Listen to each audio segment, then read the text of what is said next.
¿qué van a hacer nuestros hijos cuando seamos viejitos nosotros? Uh-huh. Porque se van a enfrentar a un mundo más complicado que al que nosotros nos estamos enfrentando con nuestros viejitos. Claro, sí, va a ser difícil. La verdad es que no tengo una respuesta. Sí, claro. Y la verdad es que pensarlo te da miedo, ¿eh? Porque sí, caray. Pero también va a ser una saturación, yo creo que en asilos, en aparatos, en todo va a ser una sobresaturación. Sí. El gobierno de alguna manera local, estatal, nacional, son los que hacen este tipo de estadísticas. Ajá. Entonces ellos tienen la información. Ajá. Entonces yo creo que deberíamos de meterle un poquito más presión porque no está muy lejos esto. Te doy la bienvenida a tu espacio, donde descubriremos lo que no enseña la escuela, las letras chiquitas, destruyamos utopías y temores, descubramos herramientas, hacks, historias y aventuras que nos aportarán para la mejor inversión de tu vida, tú mismo.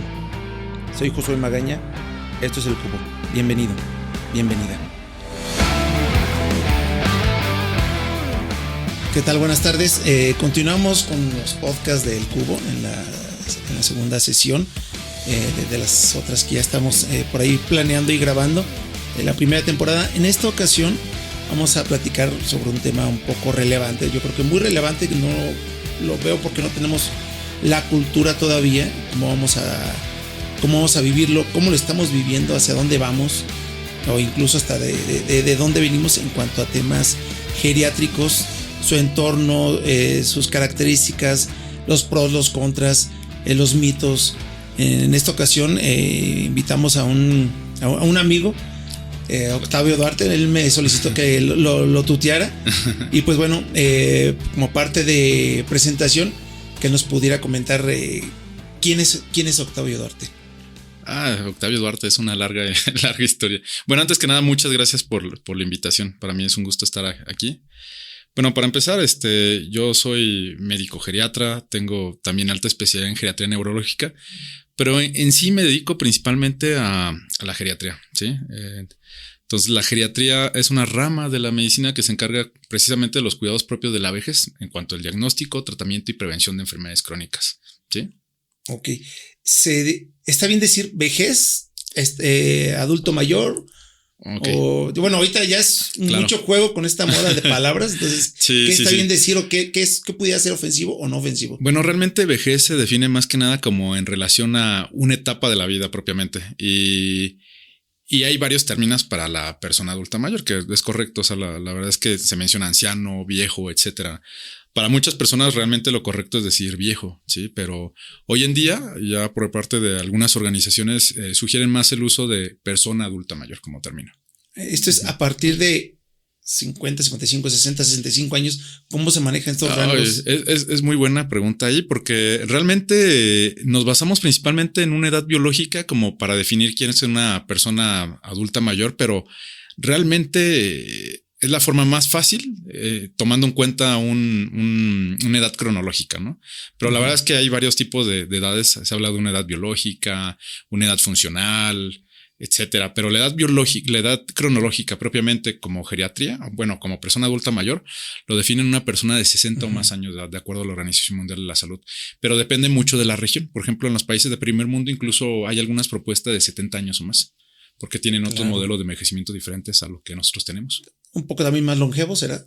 Tienden a ser más longevos, es correcto. Ajá. Ok, pero fíjate, estuve sacando algunas estadísticas, algunos datos de INAGI en particular, de la sección del ENOE. En el 2023 existíamos 129 millones de personas. Ajá. De esas se separó a los más de 60 años. Ajá. Y en el 2020, los que son más de 60 años eran 14 millones 192 mil. Sí. Ahora en este año, en el 24, somos 16 millones 421 mil. Está creciendo la geriatría, o más bien está creciendo la población. La población, o está creciendo la población adulta. ¿Tú cómo lo ves? Y en otro aspecto, estos son datos generales. Claro. Pero en Michoacán o en Morelia, ¿tú cómo lo pudieras bajar si es que tienes el dato? Sí. De hecho, sí hay algunos datos ahí en relación. La verdad es que lo que esperamos es que la población termine envejeciendo más. Hoy en día se habla más o menos del 14% de la población es una población ya al día vieja, de hoy. Ajá, al día de hoy. Pero no son cifras muy exactas porque realmente varía un poco. Pero esperamos que más o menos para el año 2050 tengamos cerca de 28 a 29% más o menos de la población. O sea, va a aumentar a final de cuentas. De hecho, esperamos como una especie de meseta. En México. En México. Esperamos como una especie de meseta en el 2030 y posteriormente sea como una elevación paulatina ya hasta el año 2050 más o menos.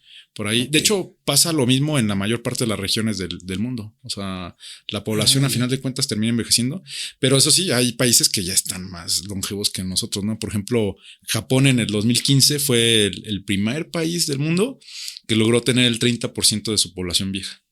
30%. Okay. Entonces es una... Bueno, por lo mismo ellos ya están más preparados o están más preparados para esto. Sí, nos llevan ellos años de ventaja a comparación de México. Nosotros apenas empezamos a hacer algunas modificaciones y obviamente pues el impacto es para todo, para cuestiones económicas, sistema de salud, etcétera. Y lo que preguntabas así en específico de Morelia, la verdad es que propiamente de Morelia yo no tengo un dato, pero sí se considera que, por ejemplo, Michoacán es como el séptimo país, el séptimo estado más envejecido realmente a comparación de los demás. O sea, y pues la cantidad de geriatras que somos, pues con es más población de adultos mayores. Sí, es correcto.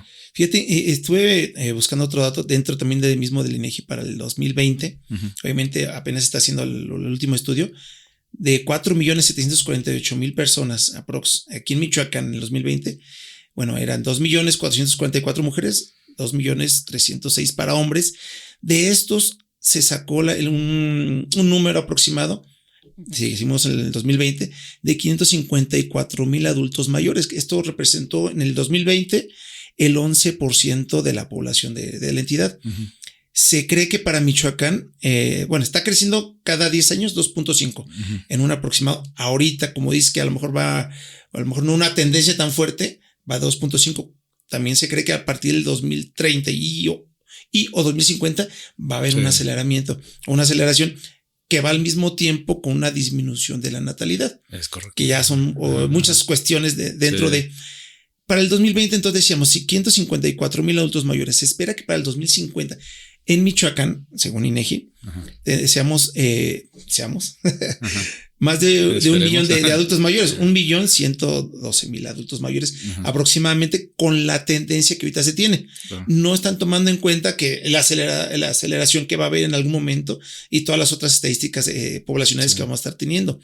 Y esto no sé si vaya también de la mano con el avance tecnológico, el avance de la medicina. Sí, claro. ¿Qué tan preparados estamos en México o en Michoacán? Precisamente envejecemos precisamente por el éxito de la salud pública, ¿sí? El éxito. Okay. Como en el 1930 más o menos, en México teníamos una expectativa de vida como de 35 años más o menos. Okay.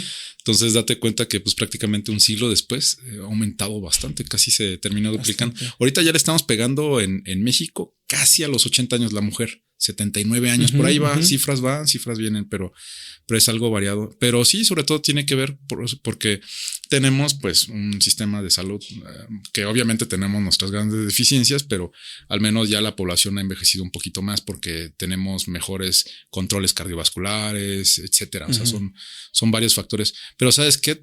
Igual faltaba comentar que también hay poblaciones que envejecen mucho, pero porque migran los jóvenes. Entonces, por ejemplo, en Michoacán tenemos esa característica que nuestros jóvenes, algunos se van a Estados Unidos. A mí, por ejemplo, cuando hice mi servicio social en Chucándiro, precisamente al norte de Morelia, ahí me llama mucho la atención porque las cifras eran de que casi el 35-40% de la población eran viejos. Era una población pequeña también. Una población pequeña, eran 10,000 habitantes. Y quitabas a los jóvenes, pues ya. Y era una población pues, que terminaba envejeciéndose. Ok, perfectísimo. En cuanto a avance tecnológico, no sé, tecnología o aparatos.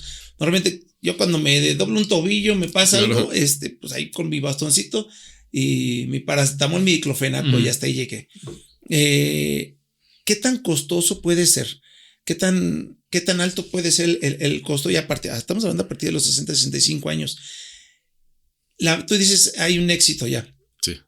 ¿Tenemos un éxito ahorita para que sobreviva un adulto mayor? ¿O crees que sí estemos avanzando bien? ¿Vayamos por buen camino? Porque si va a incrementar la población, casi dobletear la población de adultos mayores, va a haber menos jóvenes, va a haber menos niños también. Pero estamos acelerando también ese avance. la necesidad va a ser amplia. En aparatos la necesidad va a ser amplia, en medicina. Y también yo creo que si hay buen avance, la longevidad puede que se elongue un poco más. Es correcto. ¿Será?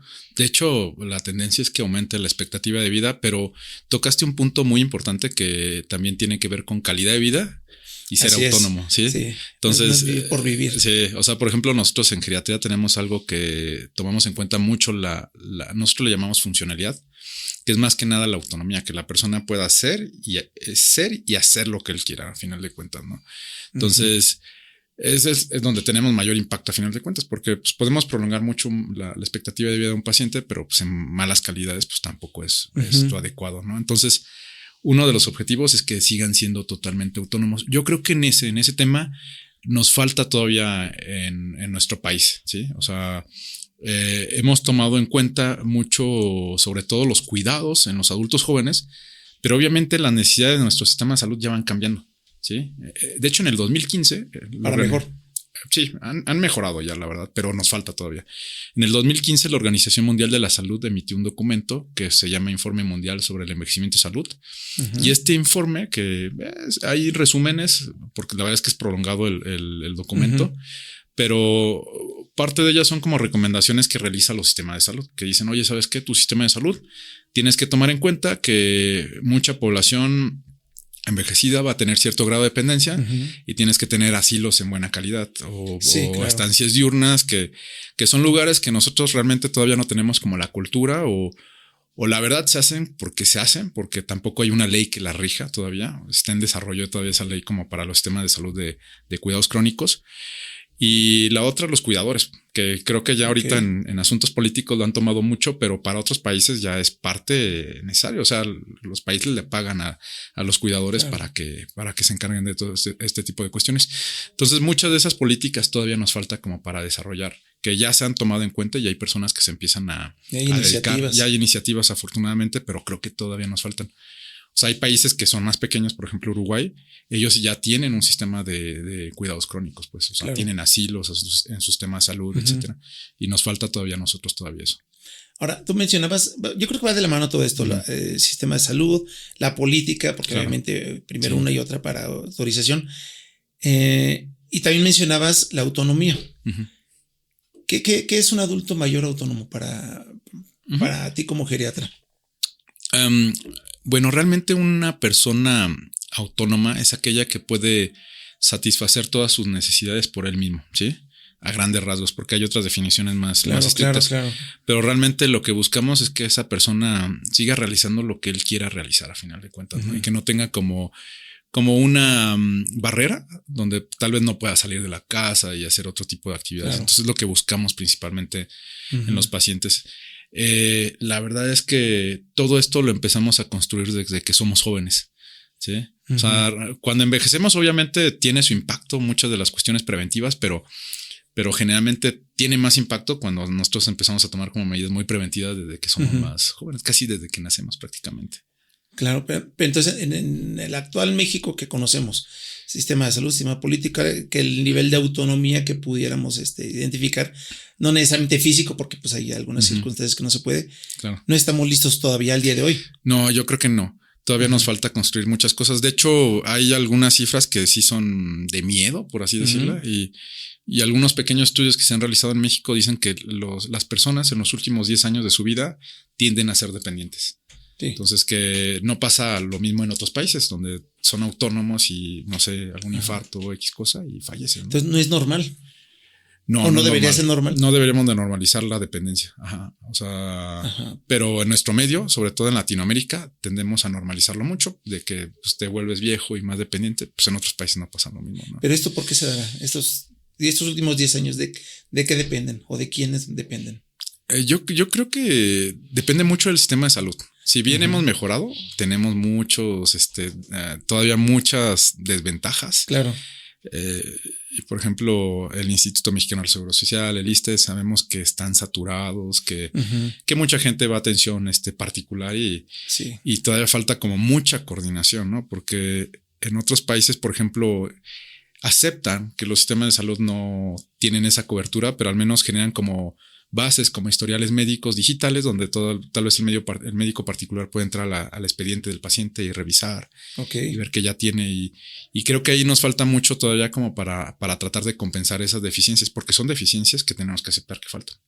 O sea, hay intención.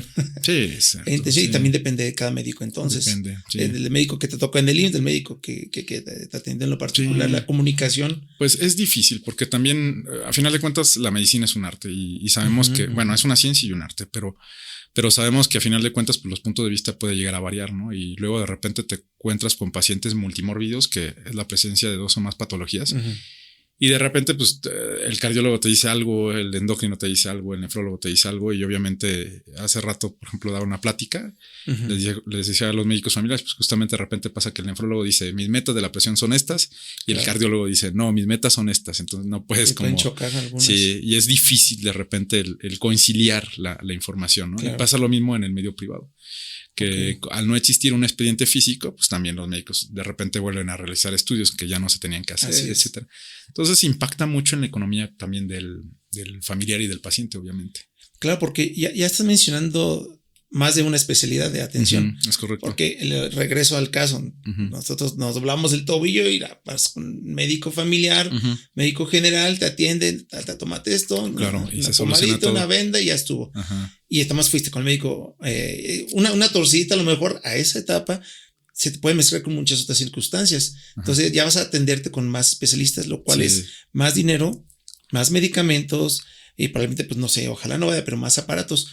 Todo esto creo yo ayuda o es desventaja para la automatización o que sea un adulto autómata. ¿Tendrá que ver entonces no nada más el sistema, sino qué tan preparado esté uno económicamente? Sí, fíjate que sí impacta la economía. O sea, sí hay estudios de calidad de vida en la persona adulta mayor y se ha visto que obviamente mientras más dinero tengas, generalmente tienes más recursos como para acudir con más médicos. O sea, es un factor protector, pero también se ha visto como un factor de riesgo, porque se ha visto que, por ejemplo, tienes más capacidad de ir y si requieres alguna atención vas y te ajustan, pero también se considera un factor de riesgo porque se va aumentando los medicamentos y de repente los medicamentos chocan y no hay quien coordine, ¿no? Llega a pasar eso. Claro. Entonces es muy variado, pero precisamente volviendo a ese punto, la atención en la persona adulto mayor debe ser centrada en la persona, no en patología. Y es lo que de repente nos llega a pegar mucho porque desgraciadamente, pues uno de los puntos que mete la OMS, por ejemplo, en el documento que te mencioné hace rato, es que dice, pues tienes que tener más enseñanza como en las licenciaturas de medicina general, de geriatría, porque la atención es diferente. Pero aquí venimos como a un punto de no retorno o un círculo vicioso, porque ¿quién les da clases? Claro. Hay pocos geriatras. Entonces hay pocos geriatras o pocas personas que están como sensibilizadas en esa área. Y en el 2011 hubo una modificación de una de las normas de atención en salud, a final de cuentas. Y ya reconocían que, por ejemplo, pues ramas básicas que tienen que haber en cada uno de los hospitales es medicina interna, geriatría, pediatría, etcétera, en particular. Y ya empiezan a especificar algunas, ¿no? Y por ejemplo, meten a geriatría ya como troncal. O sea, y aquí el problema en el 2011 es que pues, también hubo algunas modificaciones del Plan Único de Especialidades Médicas y decían, pues tú internista tienes que pasar por geriatría. Si te anuncias como un especialista en el adulto, pues también tienes que reconocer que cambia la atención, ¿no? Pero o sea, somos tan pocos que es muy, muy difícil. Ahorita actualmente geriatras en México somos alrededor de 1,000 nada más. 1,000 geriatras. En todo México somos 1,000, son 1,000 geriatras. Ajá. Y por ejemplo, aquí en Michoacán somos, yo ahorita soy el presidente del colegio y somos, al menos contabilizados que tenemos, somos 18 geriatras. Para todo Michoacán. Para todo Michoacán. Entonces, pues es nada. No, pues sí, no es nada. O sea, si en 2020 la población de más de 60 eran 554,000 para 18 geriatras. Sí, es complicado. De hecho, hay una asociación americana y ellos dicen, ¿sabes qué? Por cada 4,000 habitantes, y ellos hablan de adultos, ¿no? Porque en algunos países desde los 50 años o gente más joven va con el geriatra a revisión, nada más como para prevenir, por así decir. Entonces, por cada 4,000 adultos debe haber un geriatra. Entonces, no, bueno, ni de chiste alcanza. No. Entonces, hubo un problema muy grande, por ejemplo, en el IMSS, que en algún momento pues se empezó a ver porque la producción o la generación de médicos geriatras era como alrededor de 20 anuales al año, como en los años 2000 más o menos así. Entonces ya en el 2010 por ahí, si no me equivoco la fecha, tal vez algunos compañeros me corregirán, pero ya hicieron un corte empezaron a ver la necesidad y pues empezó a generar más cantidad de geriatras y se formaron más escuelas más residencias de geriatría, pero pues algunas empezaron a tronar porque pues los que llegan se van. O sea, la mayoría le conviene trabajar en medio privado que en atención institucional. En el sistema público. Exactamente, porque ahí te van a saturar.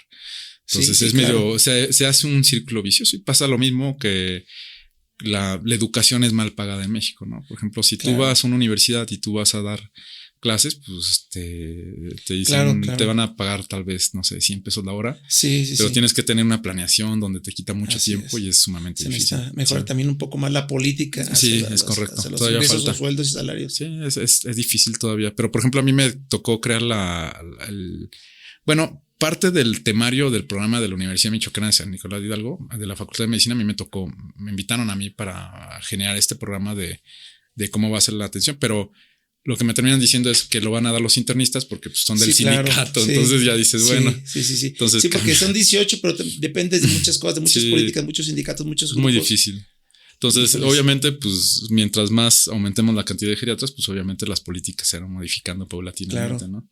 Sí, pero sí está incrementando la cantidad de geriatras. Fíjate, yo todavía a lo mejor no llego a toda esa etapa, pero yo me imagino 65 años y estar dependiendo de hacer filas, incluso para nivel privado. Uh-huh. O sea, la privada va a ser como un IMSS, estar sacando cita para que toquen 2 o 3 meses. Sí, llega a pasar eso. Sí, o sea, desgraciadamente todavía falta como construir todo ese sistema, pero es que este es un atraso que ya llevamos de varios años, ¿no? Pero, pero te comento, yo creo que tampoco veo tan mal porque sí se han hecho muchas modificaciones a buen paso, pero todavía falta, ¿no? Pero sí es correcto. Lo ideal es que platicaba hace rato con los médicos familiares de aquí de Morelia y le decía, pues yo creo que se deben de generar como consultas de multimorbilidad. O sea, no es lo mismo, por ejemplo, Paco de 30 años que no tiene ninguna enfermedad crónica ni nada y de repente tiene una gripe y va a una atención, pues lo atienden rápido, pero no es lo mismo a don Antonio de 80 años que tiene diabetes, hipertensión, etcétera. Entonces, cuando hace la valoración el médico familiar, pues no alcanza en 20 minutos. Ellos le dan de 15 a 20 minutos. Es imposible. Muy difícil. No, sí está un poco crítico, porque en realidad entonces no estamos listos, partiendo desde la escuela. Ajá, es correcto. No estamos listos, pero es que sí. Bueno, yo espero que haya más geriatras, pero también va a ser una saturación, yo creo que en asilos, en aparatos, en todo va a ser una sobresaturación. Sí, a lo mejor se hay intenciones, pero todavía no se ha trabajado.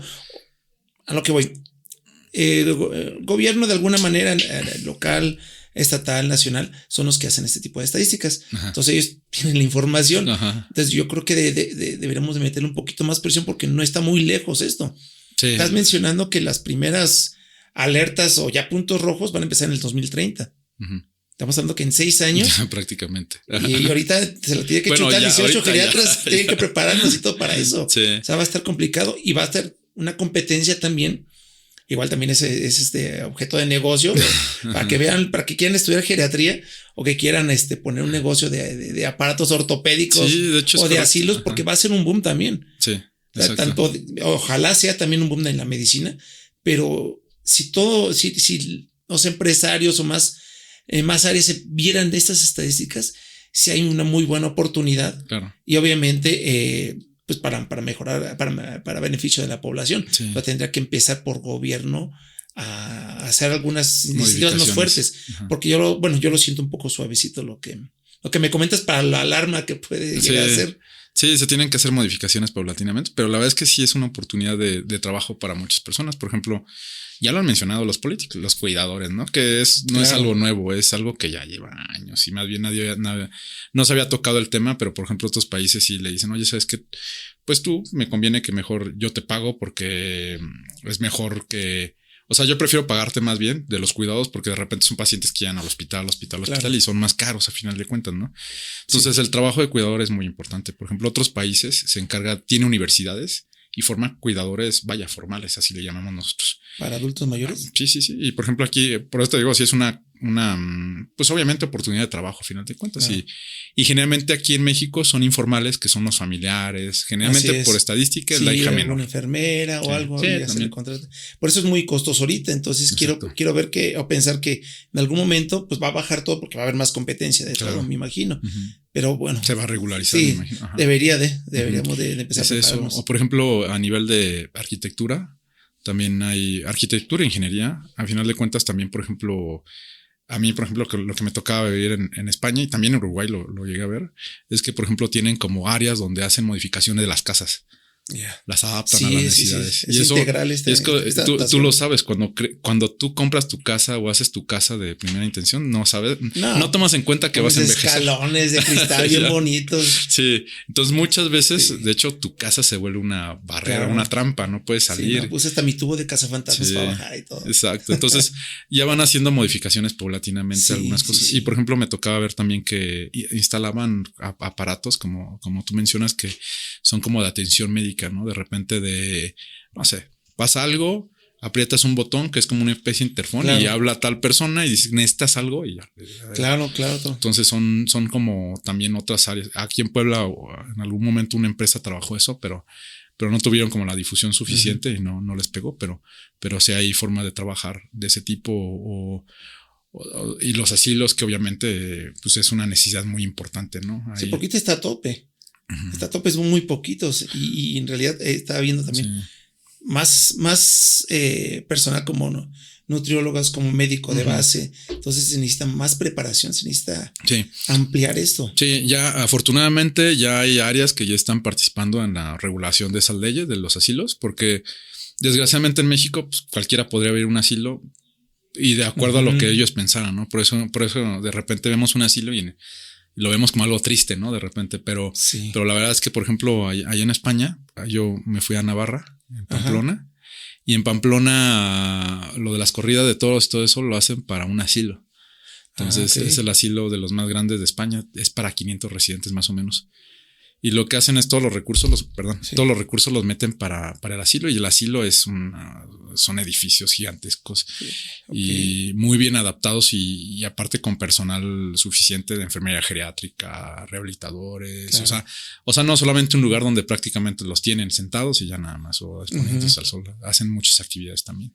Que igual ellos también tienen, están un poquito más avanzados, ¿no? Sí. No necesariamente en desarrollo, en otras cosas, sino que en adultos mayores comenzó un poquito más antes en Europa que aquí. Las necesidades. Bueno, más, pues sí, necesidades y presiones a final de cuentas políticas que entienden. Políticas sociales. Pero la verdad es que aquí en algún momento, pues ya las tenemos, pero falta todavía. Y te comentaba que, por ejemplo, esas leyes ya se están generando en cierta forma. Nada más falta como algunas autorizaciones y ya nada más, pero no piensan hacerlas como hacer valer luego, porque todos están de acuerdo que si en algún momento jalan una ley, pues van a tronar muchos asilos. Y la verdad es que los necesitamos, pues. Sí, homologar sin salpicar a nadie. Sí. Está complicado. Fíjate que hablabas del tema de la tristeza, que la percepción que tenemos nosotros los mexicanos en un asilo, y sí es cierto, me ha tocado ir en algunos, digamos que como apoyo a veces llevamos despensa, platicamos con ellos en algún momento, y sí lo veía yo triste porque yo los veía tristes. No porque veía las instalaciones tristes, el personal triste, todo el basurero, no, trataban de echarle ganas en varios aspectos, pero si los veía tristes, tú me estás diciendo que los ves o los viste, otros ejemplos, por diferentes circunstancias, pues más felices, más contentos. Y esto, si lo pego a lo que tú mencionabas, que los últimos 10 años no debería ser así de triste, no debería ser así de alguna manera decadente. Tan decadente. Porque incluso nosotros decimos siempre de broma, cuando ese viejito más cuidado, cuando ese viejito tal. Ya lo estamos normalizando de alguna manera mentalmente. Y fíjate, vi una estadística también de aquí en México, de la encuesta nacional de discriminación en el 2017, y hago hincapié de que son números de gobierno, entonces yo siento que deben de meterle un poco más de presión. El 61% de los adultos mayores para el 2017 sufrían o sufrieron discriminación por edad en los diferentes ámbitos, ya sea laboral, en la casa, en la calle, en consultorio, mencionan varios aspectos. Eso es 2017. ¿Tú realmente sí lo ves así? Yo lo uní a lo que los vemos tristes. Quiero pensar que de alguna manera también lo sufren o sufren la discriminación de alguna manera. Y qué tal, a lo mejor mi pregunta es muy básica. ¿Qué tenemos que hacer para que esos últimos 10 años no seamos tristes? No sea un adulto mayor triste. ¿Qué factores deben de participar? Pues yo creo que son más los factores sociales, ¿no? La verdad es que desgraciadamente sí hay muchos factores en contra, ¿no? Por ejemplo, el viejo está más vulnerable a tener depresión, pero sobre todo por cuestiones sociales. Fallecen tus amigos, ¿no?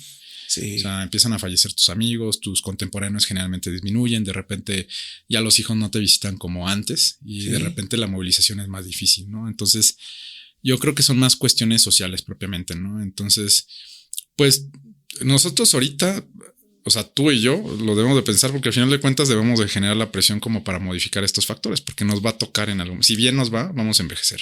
Lo que siempre le digo a mis pacientes, mira, si bien me va a mí, yo voy a llegar como viejo, pero no lo sé porque de hecho la estadística dice que la mayoría muere siendo joven, pues entonces por eso pocos llegan a viejos. Ok. Y ya cuando llegan a los 60 años, la posibilidad de vivir 20 años más es sumamente elevado. Entonces, obviamente tenemos que hacer estas modificaciones nosotros y por cuestiones pues políticas en cierta forma, porque muchas cuestiones se pueden llegar a cambiar realmente, ¿no? O sea, desde el aislamiento, que tal vez se generen más centros de día, que tal vez sean pues también pagados por gobierno o al menos que te condonen el 50%, ¿no? Porque son caros habitualmente. Entonces, y todo este tipo de situaciones podremos llegar a mejorar como las condiciones de envejecimiento. Pero si bien lo decías anteriormente, pues también hay algo que nosotros le llamamos prejuicios del envejecimiento. Hay un término que lo impuso un gerontólogo que es Robert Butler en Estados Unidos y él decía viejismo, ¿sí? O ajeísmo. Y el ajeísmo vendría siendo como forma de pensar de cómo es el viejo, ¿sí? Y estos prejuicios pueden ser tanto positivos y negativos y en ambos lados son malos, ¿no? Entonces, por ejemplo, el positivo es decir, es que ya es viejo y sabe mucho, es sabio. No todos los viejos son sabios, sabemos, ¿no? Sí.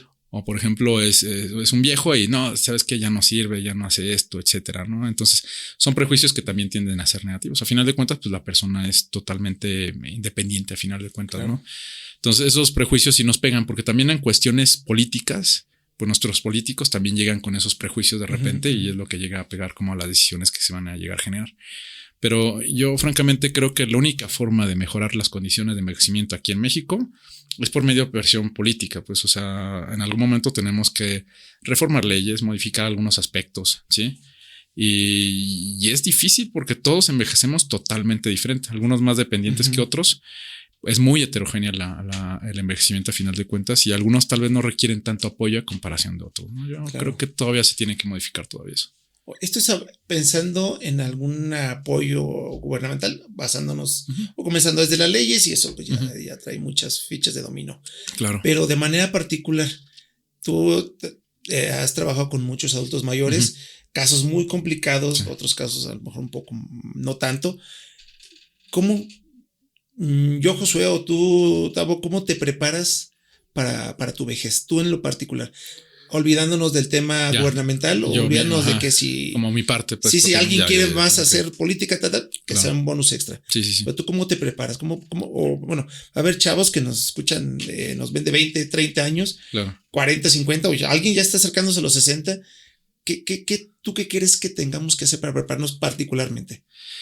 Buena pregunta y precisamente trato de hacerlo diariamente, pero generalmente lo que te recomiendan, porque sí hay ya evidencia de que te llega a beneficiar, es la actividad física, es una. O sea, hacer actividad física te ayuda para mejorar tu reserva fisiológica para el envejecimiento. Pero la otra que también se ha visto es la economía. O sea, desgraciadamente, pues dependemos del dinero y muchos dicen que para tener un buen envejecimiento tienes que ahorrar desde los 30 años. Sí, que para algunos sabemos las condiciones de México no es tan fácil, porque algunos viven al día, pero de repente algunas cuestiones, tú lo sabes más, como por ejemplo tener fondos para un retiro, etcétera, tienen mucho impacto también para tener como todo ese abanico de posibilidades de manejo, ¿no? Y en algún momento hubo un estudio muy particular que decía que tienes que tener muchos amigos. En serio, te lo decía. O sea, tienes que tener alrededor de 20 amigos, como buenos amigos, así que digas que puedas compensar todas estas faltas que vas a tener en algún momento. Y pues si los 20 estamos jodidos, ya vale. Sí, exacto. Ese es el problema que puede llegar a haber. Pero la verdad es que mucho tiene que ver con la socialización, al final de cuentas, del adulto mayor, que es parte de lo que te he venido diciendo. Pero la otra, pues, es tener una muy buena reserva, actividad física, una buena dieta, que hay muchos protocolos de la dieta mediterránea que se ha llegado a mencionar, etcétera, que ahí son más expertos los nutriólogos. Pero casi es eso. O sea, te tienes que ir cuidando porque tú naces con una reserva fisiológica. Y tal vez a los 30, 35 años esa reserva llega como a su máximo esplendor, pero ya después empieza a bajar paulatinamente. Pues tienes de repente una patología grave o algo y te va quitando paulatinamente hasta que ya esta reserva está más baja. Ajá. Sí, sí, porque incluso parte de lo que mencionas, pues bueno, se han hecho algunos estudios o estadísticas donde se menciona a partir de los 65 años, si viviéramos hasta los 80, 85, estamos hablando 20 años más. Mínimo para las condiciones que vamos a tener económicas, independientemente si hay inflación o no, económicas de, no sé si abasto, desabasto de insumos energéticos, de agua, etc., todo lo que se va a venir, la complicación económica, necesitamos cerca de 10 millones para sobrevivir. Si yo quiero, pensando que todo está bien adaptado para que un adulto mayor viva hasta los 85, 90 años, de 65. Digo 65 porque en este momento las jubilaciones son a los 65. Se supone que de alguna manera para gobierno pues ya no somos tan laboralmente activos y obviamente para los impuestos, para todo, a partir de los 65 años somos libres de alguna manera. Pero obviamente no va a haber trabajo, no va a haber muchas cosas. Entonces tendríamos que tener guardados cerca de 10 millones. Es muy complicado, como tú dices, aquí en México. Sí. Porque es pensando que estemos sanos. Sí. Pensando que no hay cirugías, pensando que no hay otras complicaciones, que mi hermano, que mi hermana, que mi esposo, que mi esposa se enfermen también. Entonces es un México muy complicado. Si ahorita lo es de alguna manera, pero nos estamos apoyando entre nosotros. Sí, lo que viene los 20 amigos difícil. son hoy. Son hoy, pero en aquel entonces, como vamos a ser más viejitos, hacer unos amigos viejitos. Entonces va a estar la competencia brava. Incluso por ahí decíamos a veces hasta en broma, no sé, o estará mal dicho, hasta de cerillo va a estar complicada la competencia. No va a haber tampoco muchas opciones laborales. Bueno, ahorita no las hay muchos. Para esta población de edad adulta está muy complicado. Entonces, si ves un panorama. ¿Cómo lo ves? Yo lo veo difícil, ¿eh? Sí. De hecho, siempre hablo con mi esposa así de eso, porque obviamente ya lo tienes que ir tomando en cuenta, ¿no? Pero francamente de hecho, o sea, la tendencia más bien, o sea, ya desde el punto de vista de gerontología, que es como una área más extensa que la geriatría, ellos consideran que incluso la sugerencia que hacen es que nos jubilemos más tardíamente, 70 años, 80 si se pudiese, pero ellos lo plantean así como incluso jubilaciones parciales. O sea, que te retires, pero tal vez sigas yendo como un par de horas todavía, completo, no de tiempo completo. Pero para seguir teniendo un recurso económico. Para tener o seguros, algunas empresas dan seguros. Y también pues, lo que no se utiliza se echa a perder, pues entonces por ejemplo te tienes que mantener activo a final de cuentas, ¿no? Es lo que sugieren, pero yo veo un panorama muy complicado realmente, porque, o sea, yo hoy en día lo veo en mis pacientes que yo le digo, oye, pues sabes que les pregunto así directamente cómo se pagan la consulta. La mayoría son los hijos, pues. Claro. Y hay que tomar en cuenta que una estadística muy grande es que antes las familias tenían 7 u 8 hijos. Si le preguntas aquí en Michoacán, 10 hijos, hasta 15 hijos. Sí. Y era el sistema de mantenimiento de los viejos. Sí, pues bueno, había políticas diferentes. Pero toma en cuenta, nosotros vamos a tener tal vez 1 o 2 hijos y algunos ya no tienen hijos. Entonces, aquí la cuestión es que pues vamos a tener más impacto a final de cuentas, ¿no? Sí, es un panorama difícil. Sí, porque estos 8, 9, 10 hijos, pues de alguna manera no todos subsistían o pues todo salía bien con la labor de uno de los papás. Antes era otro México, otras políticas, otra economía diferente. Y ahorita pues tenemos que trabajar los dos y tenemos menos hijos, pero aún así estamos preocupados por los hijos. Ya no tanto, a lo mejor no sé si es primera instancia, nos preocupamos por nosotros, por nuestra vejez, o qué van a hacer nuestros hijos cuando seamos viejitos nosotros. Porque se van a enfrentar a un mundo más complicado que al que nosotros nos estamos enfrentando con nuestros viejitos. Claro.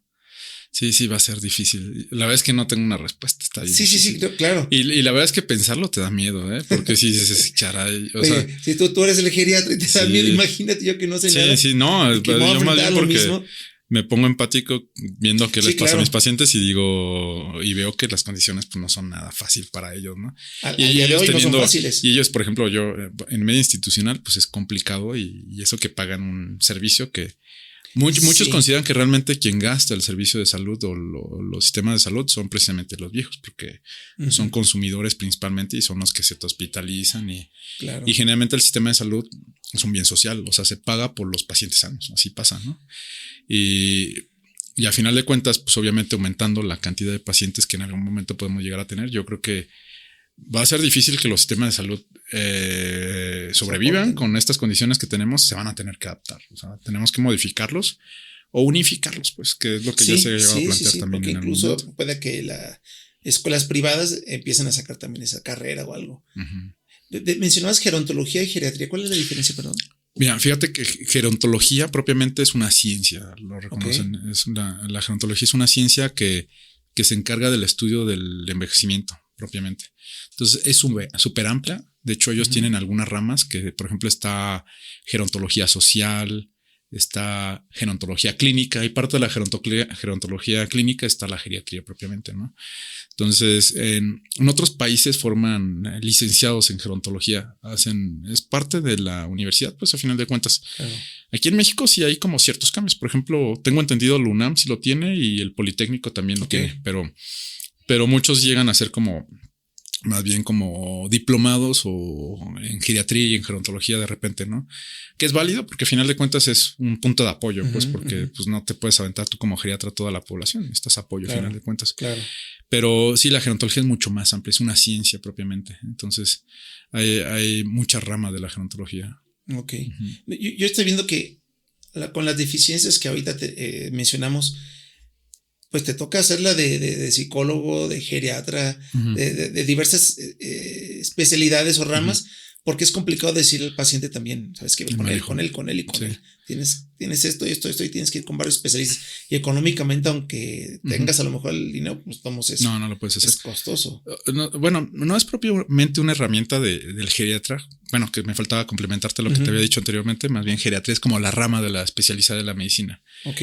Pero hay algunas herramientas que podemos llegar a utilizar en el ámbito médico, que es una que se llama valoración geriátrica integral o evaluación geriátrica integral, que haz de cuenta lo que te permite es priorizar.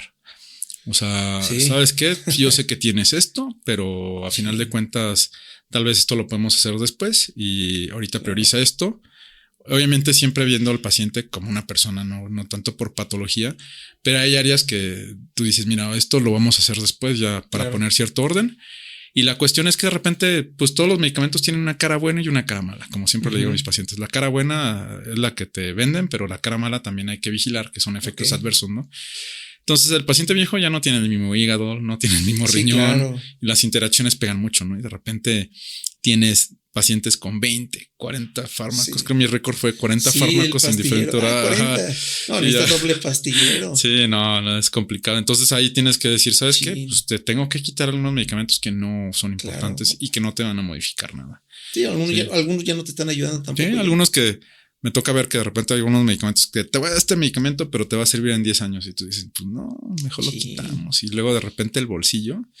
O sea, si le preguntabas a los pacientes cuánto pagan más o menos por por los medicamentos que llegan a consumir, pues son mucho dinero, ¿no? Y eso que ellos sí tienen su fondo bueno, pero ¿qué va a pasar en un futuro cuando no pase eso?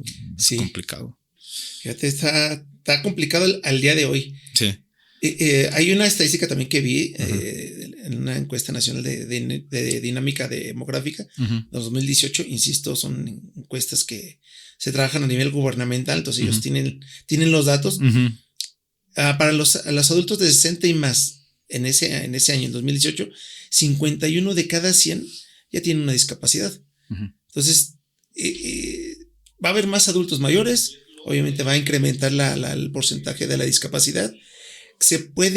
Tú mencionabas un poquito en cuanto al ejercicio y cuanto a algún tipo de dieta. ¿Se puede prevenir algunas discapacidades o a lo mejor va aunado a lo que decimos, ya lo vemos triste, los últimos 10 años complicado, tal, porque los vemos, la mayoría de los que vemos, sí, a veces lo ves con discapacidades, pero tú viste el otro panorama. ¿Podemos prevenir discapacidades? Sí, se puede. Precisamente, como te decía, la actividad física es fundamental. De hecho, incluso los pacientes encamados lo pueden realizar. Pues hay protocolos ya bien establecidos que precisamente han desarrollado más los europeos en cuanto al tipo de actividad física que pueden llegar a tener.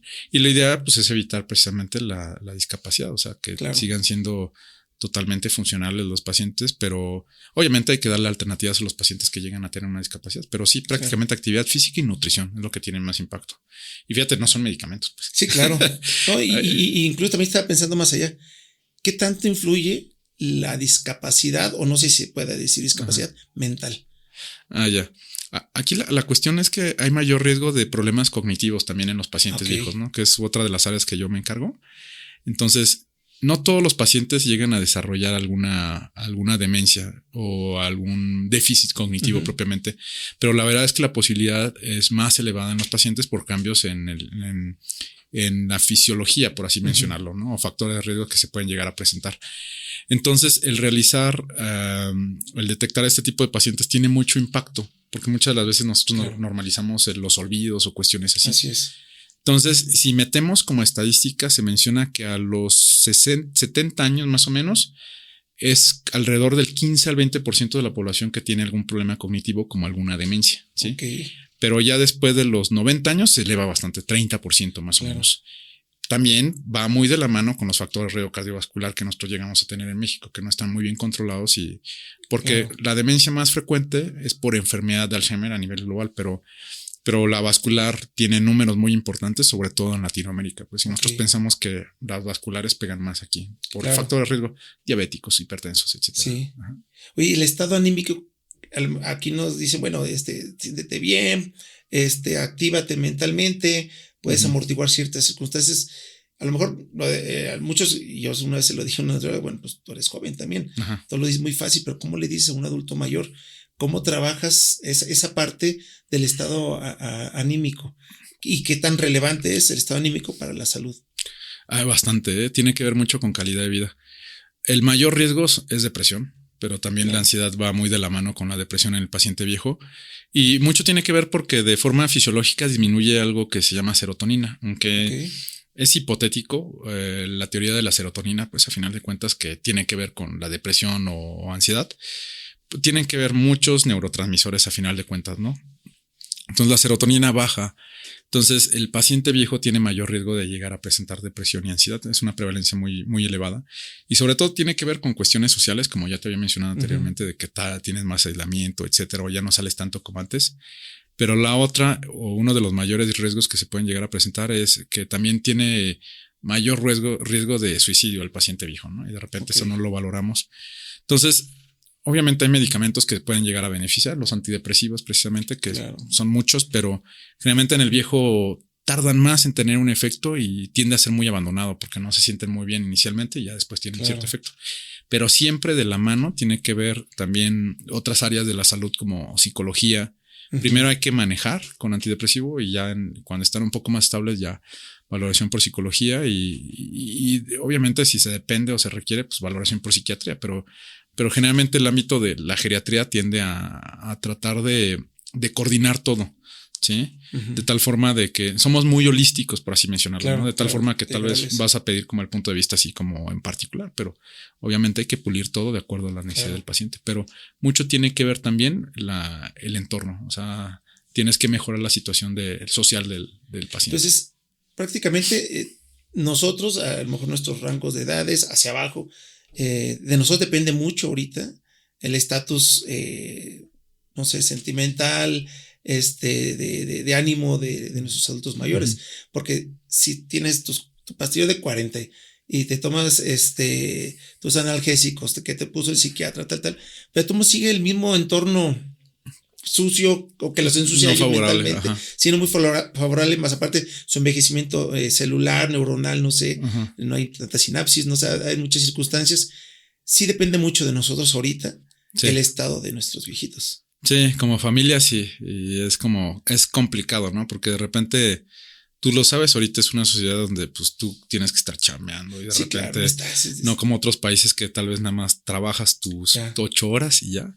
Aquí en México, pues de repente en la mañana y en la tarde y de repente, pues a duras penas como que cuidas a tu familia o tu núcleo familiar. Claro. Y ya de repente empiezas es complicado, ¿no? Es difícil, pero jugar con prioridades. Sí, pero obviamente, pues la idea también es estar pegado del otro lado, ¿no? Con tu familia a final de cuentas, pero sí es sumamente difícil. Y por eso te digo que yo veo la situación como muy complicada realmente para nosotros, porque tenemos que mejorar en cuanto a las situaciones, pensando en que vamos a envejecer en algún momento, ¿no? Claro. Oye, ¿por qué ir al geriatra y a partir de cuándo? La recomendación es que... no tengo nada mal, perdón. Ajá. No tengo nada malo, nadie me ha recomendado porque pues no me vio nada malo, nada grave de momento. Ya. Pero ¿por qué debo de ir y a partir de cuándo? Le repito. Sí, buena pregunta, porque realmente la recomendación es que también se tomen en cuenta factores muy preventivos, ¿vale? Exacto. O sea, no necesariamente tienes que estar mal como para ir a un médico, ¿no? De hecho, pasa lo mismo en toda la población, ¿no? Pero la recomendación hoy en día de acudir al médico geriatra es a partir de los 60 años. Ok.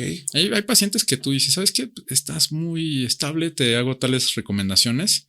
Y tal vez por la evaluación geriátrica que yo te mencionaba previamente, pues dices, tal vez puedes hacer esto. Pero tal vez, bueno, te puedo ver en un año. Vete con el médico internista que te siga viendo ya rutinariamente por esto, etcétera, ¿no? Entonces se puede llegar a valorar. Pero hay diversos puntos de vista, ¿no? Como somos pocos geriatras, algunos consideran que tiene que tener ciertas características el paciente, ¿no? Que se vuelva muy complejo, que sea muy difícil el manejo o que sea frágil, que es un término que manejamos también en el área de la medicina. Y son los que los llegamos a ver nosotros.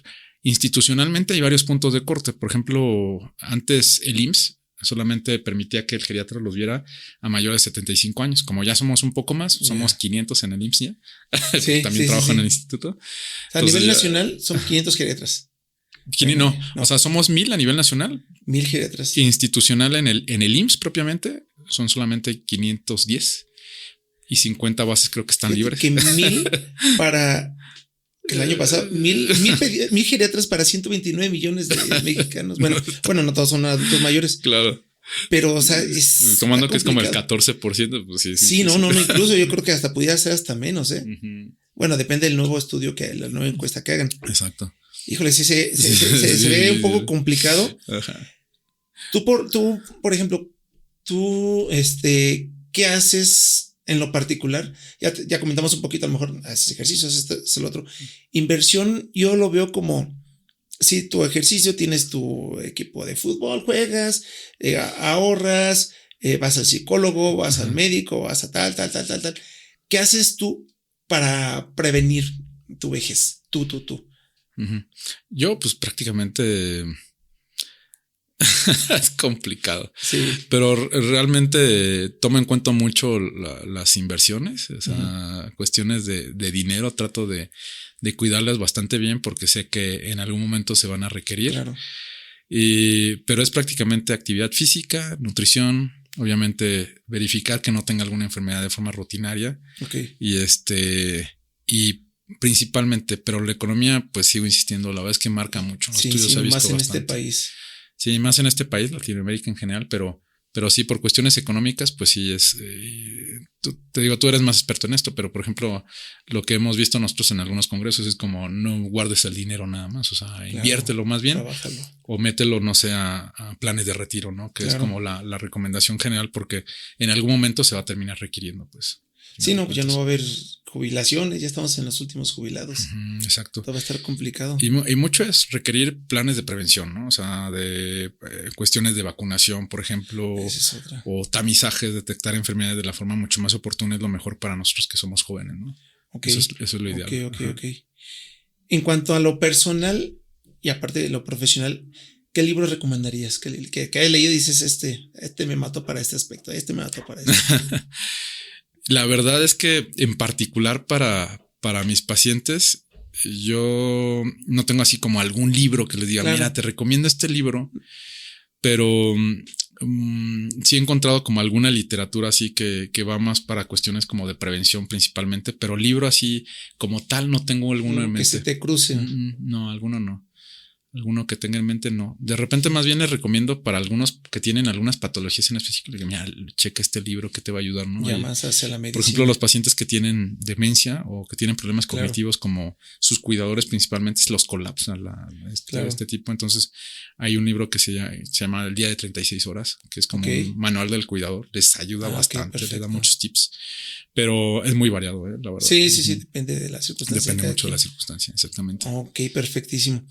Ya por último, a priori que quieras agregar algo más, una pregunta también muy particular.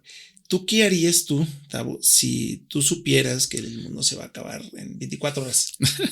Nadie más lo sabe, obviamente le puedes decir a todos. Ajá. Después pasa el chisme, oye, queda acá, pues te van a tildar de loco. Ajá. ¿Qué haría, Tavo?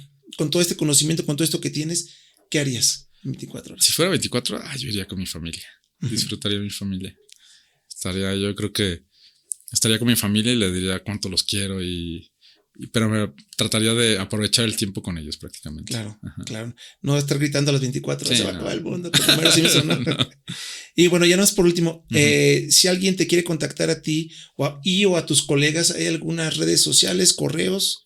Sí, bueno, yo tengo... ¿Promociones? También promociones. Sí. Bueno, yo trabajo en el Hospital Victoria, en el piso 8, consultorio 803. Y prácticamente nada manejo un teléfono para las citas que es el 44 31 89 28 94. Pero hay una página web que yo tengo que se llama www.geriatriamorelia.com y ahí también pueden buscar información porque tengo 2 ubicaciones prácticamente. Okay. Yo tengo una que es atrás de la luz para pacientes que son como muy dependientes y que les cuesta mucho subir escaleras. Y otra ubicación donde es el Hospital Victoria, que es para pacientes más independientes prácticamente. ¿Alguna red social o algún sitio donde podamos encontrar algunos de los 18 que tenemos? Pues la verdad es que si los googlean va a salir ahí. Ajá. Buscan geriatra. Sí, salen. Pues pero prácticamente en medio privado solamente, o sea, somos pocos, tampoco somos muchos, porque muchos están en institución nada más. No tenemos un Facebook, pero si lo buscan está. Será chiquito un grupo de 18. Sí, está, por ejemplo, pero aquí en Morelia, por ejemplo, está Francisco Vázquez, que es uno de mis compañeros, Rodolfo Medina. Claro. Está Citlali Ima, también está. ¿Quién se me ocurre también? Prácticamente somos los únicos. CAFA. Si lo buscas, Castro. Geriatra Michoacán. Si lo buscan, Geriatra México, Geriatra Tamaulipas, van a aparecer los 2-3 de cada lugar. Sí, de hecho, nos toca ver a todos, lo hemos platicado. Generalmente son pacientes de estados colindantes, ¿no? Por ejemplo, de Guanajuato, Bajío, de Guerrero. O sea, nos llegan pacientes de allá habitualmente, ¿no? Pero sí, o sea, si nos buscan en redes sociales, se encuentran sin problemas, ¿no? Perfecto. ¿Algún tip, tema, consejo que quieras dejar a los de nosotros hacia atrás, a los jóvenes? Yo creo que es cuidarse. O sea, si tienes alguna enfermedad, tratarla, que se encuentre en meta. Si eres diabético, mantener buenas metas de la diabetes, hipertenso igual. Sobre todo tratando de evitar que se desarrollen complicaciones que en algún futuro pueda ser el dolor de cabeza de tu geriatra. Claro, ¿sí? Que ya son más difíciles de manejar, etcétera, ¿no? Pero prácticamente es eso, acudir de forma temprana a los jóvenes, por ejemplo, acudir de forma temprana con el internista, para chequeos rutinarios prácticamente para ver que no haya ningún problema y obviamente pues ya cuando sea su momento y que lleguen con nosotros en geriatría, pues que estén más estables y que no tengamos que tratar tanta multimorbilidad a final de cuentas. ¿Qué podemos hacer por nuestros viejitos al día de hoy, nosotros? Cuestiones políticas, siento yo. Sí. Cuidar nuestro voto. Sí, bueno, sí, también. Sí, yo creo que es eso. Desgraciadamente, mucho de los pensamientos que tenemos nosotros así, porque muchas ideas se quedan muy buenas, pero a final de cuentas tiene que haber como para poder generar todas esas ideas. Claro. Y yo creo que es mucho de hacer presión a nuestros propios políticos, decirle, oye, ¿sabes qué? Pues mejora las condiciones de envejecimiento, cuestiones así. Nos va a ayudar bastante porque si bien nos va, como te decía, vamos a terminar siendo viejos nosotros. Sí. Ojalá. Bueno, pues muchísimas gracias. Esto fue El Cubo. Nos vemos en el siguiente episodio.